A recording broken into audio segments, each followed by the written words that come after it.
إلهي واسع الكرم ورب البيت والحرم إليك أتيت منكسرا منيبا أغبر القدم إلهي واسع الكرم ورب البيت والحرم إليك أتيت منكسرا منيبا أغبر القدم ألبي طامعا وجلا ويهتف خاطري وفمي لك الحمد. بسم الله، الحمد لله والصلاة والسلام على رسول الله وعلى آله وصحبه ومن والاه، وما بعد. السلام عليكم ورحمة الله وبركاته. وكلمدني لحاد أنا حلقتي سدحاد أحكامتا والحيادة، وأنا كسو قادنا إن دور مسألة وكلاه مسألة كوباد neefka udxiyada gelayaay ee lo iyo geel ama ari ah imise qof buu ka gudayaa? su-aasha haddaan is weydiinay jawaabteedu waxaan oranayaa neefka arigiihi qofka iyo reerkiisuu ka gudaa. ninka odayga gowracaya iyo reerkiisa iyo caruurtiisa, ama ha yaraadaan ama ha badnaadaan, ama meel ha wada joogaan ama ha kala maqnaadaan. neef ariga ka gudaya oo udxiyadii u gelaya, sunnadiina u daboolaya. walidaalika nabigan casal neef ariga intuu gowracay buu yidhi ilaahu can muxammadin wa aali muxammadin, ilaahu muxamed iyo dadkiisa. saxaabaduna waxay yidhaahdeen abu ayuub iyo rag lamida, waagii nabiga calaih salaam hal neef buu ninka qoyskiisa iyo qoyskiisaba ka gowrici jiray. hadda laakiin sida loo kala badsanaya loogu faantamayo waad aragteen. neefka geeli iyo looda ah 7 qof buu ka gudaa ugu badnaan wey. hal qof waa gowrici karaa, 2 3 waa wadaagi karaan. waxa ugu badanay wadaagi karaay waa 7 qof oo 7 neef oo ari u dhigmaa neefka looda ah. neefka geela ana 7 neef oo ari u dhigmaa, bimacnaa 7 nin iyo qoysaskoodii buu ka gudaa neefka looda.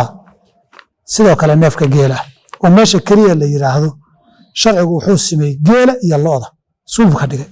xadiis waxaa jirta odhanaysa geelu 10 buu ka gudayaa, laakiin intaan xasuustahay ma ansixin.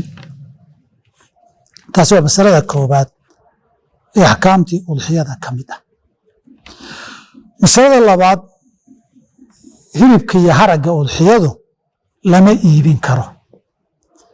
sideedaba hilibkeeda iyo haraggeeda waxaa loogu talagalay inay sadaqa noqdaan. xadiidkii cali bn abi aalibna radiallahu canhu wa ardaahu, markii nabigeennu xoolaha inuu gowraca kaga tegey, wuxuu yihi nabigu wuxuu ii amray inaan haraggeediiyo siinin qofka gowracay oon ujuuro looga dhigin. haddii aan ujuuro looga dhigin oo qofkii shaqaynayay ama isagu fii sabiilillaahi ku gowracayey ama wixiisii gaar loo siiyo, dadka muslimiintu ula siman yahay hilib iyo harag wixii la qaadanayo. laakiin hilibka iyo haraggu waa diiday nabigu calaih salaam in la bixiyo ama ijaar looga dhigo qof shaqo qabtay. xadiid abi hureyre waxaa jira odhanaya qofkii jildiga iyo haragga udxiyada gadaayay falaa udxiyata lah. xaakim iyo rag lamina ay saxiixinayaan. saa darteed ma banaana hilibka udxiyada in la gado, laga ganacsado, laga beec mushtaro. mararka qaarkood waxaan maqli jiray, inkastoon aanu kor istaagin, dabcan hilibka hadyigii ee maka xilligaa lagu gowraco xajka dadku aado, qayb baa la soo dhoofiyaa, dad baa lagu soo aadiyey say muslimiinta u gaadhsiiyaan. kuwii loo keenayoo gadaya oo iibinaya, dee layaaba ma laho masaaxiiftii waqfun lilaahi ay ku qorayd baa inta la qaado waqaf laga urursado baa suuqa laga iibiyaa. somaya arag. marka waxaasoo dhani waa khalad. hilibka lama gadi karo, haraggana lama gadi karo. masalada saddexaad, gowraca neefka. waxaa wanaagsan qofku udxiyadiisa isagu gacantiisa inuu ku gowraco. wayna bannaan tahay qof inuu u diro u wakiisho. xadiidkii anas wuxuu leeyahy nabigana sal ly salam 2 neef buu gowracay biyadihi gacantiisu ku gowracay nabiga alayh salaam. mina allahuma can muxamadin waali muxamadin buu yidhi. mina wuxuu yihi can ummati muxamed aman lam yudaxi min ummati muxamadin, nabi maxamed ciddaan uxiga gowracin baana kana ka gowracay. marka labada neefa nabigu gacantiisu ku gowracay. maalinkii xajatulwadaacna waa kii caliy bn abi aalib nabigu 100 neef oo geelu hadyiga geeyey, 63 gacantiisuu ku gowracay. inta baaqigaana cali buu u wakiisho kaga tegey. halkaa nabigu wuxuu jamciyey isu keenay 2 inuu isagu qayb gowracay intay badnayd, iyo cali inuu u wakiishay oo qofna la wakiilan karo. marka sida wanaagsan waa adigu inaad gowracdo, qofna waad u wakiilan kartaayo way ansixi hadduu kuu gowracood u dirsato. gaar ahaan meelaha in guryaha la keensada ama adigu inaad tagtood gowracdaba aan la ogolayn baa jira. taasina waa masalada 3aad ee kelmadeennan 6aad ee axkaamta udxiyada ah. masalada 4aad, gowracu aadaab buu leeyahay. gowracu aadaab buu leeyahay. aadaabtiisa waxaa ka mida bisinka in loo qabto, allahu akbar in la yidhaahdo, in la ducaysto oo ilaahay la baryo inuu kaa aqbalo, in mindida la afeeyo, in neefkaa loo turo oo loo raaxeeyo. amaa bisinka iyo takbiirtu waa xadiidkii Anas, nabigu markuu 2 neefee ariga udxiyada gowracaya wuxuu yidhi bismi illaahi wallaahu akbar. sidaa inaad tiraahdaa lagaa doonaya.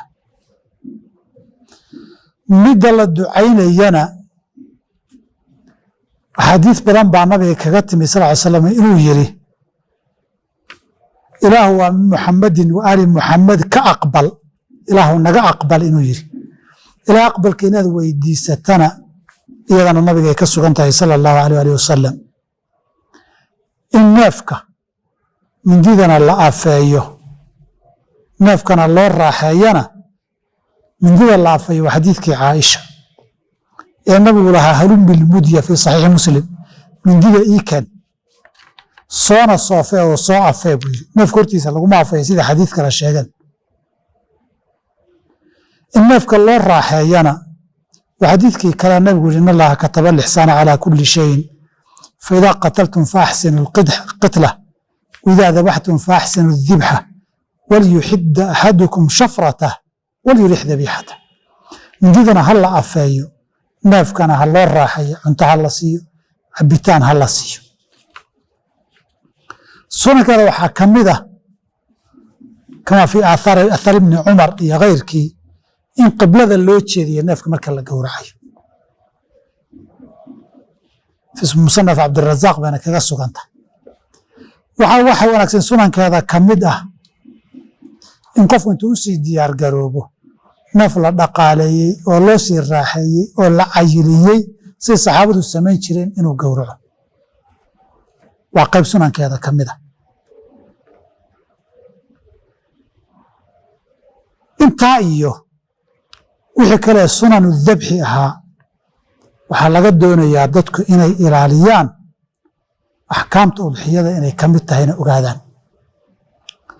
masalada ugu dambaysa xalqadda iyo kelmaddeennan axkaamta waxaa ka mid ah qofku sida neef nool waa la siin karaa si hadiyad ah siduu ugu udxiyaysto.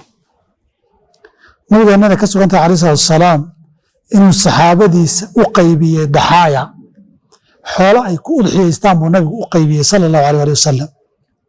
marka way bannaan tahay in xoolo intuu qof soo gado uu hadiyad iyo deeq u siiyo dad muslina si ay ugu udxiyaystaan oo udxiyo ay uga dhigtaan.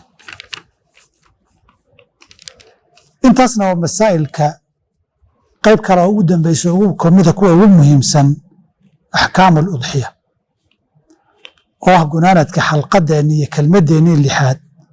intaan kelmadda 7aad oo axkaamul ciida isagaga iman doono waxaan kaga tegaa sida iyo nabadgelyo. wasalaamu calaykum waraxmat ullaahi wabarakaatu.